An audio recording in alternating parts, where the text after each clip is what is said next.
Welcome back, folks. We are back with a Fox News alert because there are new details emerging about the September 11th Benghazi terror attack. We have just learned this moment the names of the whistleblowers who you have heard so much about over the past week who will be testifying this week.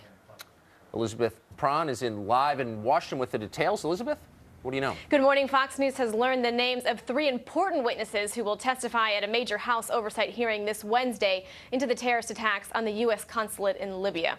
Deputy Coordinator for Operations in the State Department's Counterterrorism Bureau, Mark Thompson, will testify.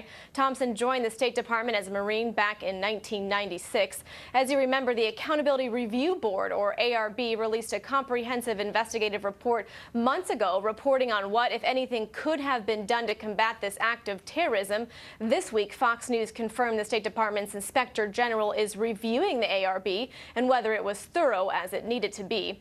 On the ground in Tripoli that night, Deputy Chief of Mission at the U.S. Embassy in Libya, Gregory Hicks. Hicks has received multiple honor awards throughout his career, and he served 6 assignments overseas. Next to Ambassador Chris Stevens, he was the top diplomat in the country.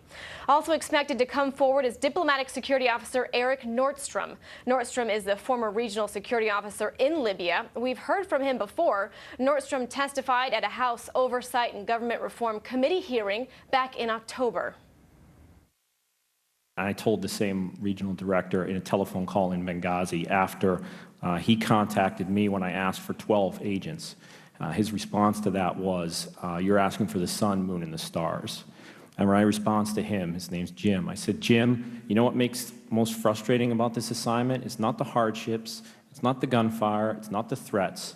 It's dealing and fighting against the people, programs, and personnel who are supposed to be supporting me. Nordstrom is significant because he was the top security officer in Libya prior to the attack. Nordstrom has been critical of the State Department and its ability to provide security for the men and women in the country. The House committee does have a rule that 72 hours before a hearing they have to announce the witnesses. These are the 3 who have agreed to testify willingly. It's unclear if others will. Clayton, Allie, Tucker, back to you. Some breaking news here on Fox News. We'll have much more at foxnews.com, and Elizabeth will be following the story for us from Washington as well. Thanks, Elizabeth. Very, very interesting because, you know, it had been speculated maybe they're CIA, maybe that's why they couldn't come forward, so now we even know their titles. Here's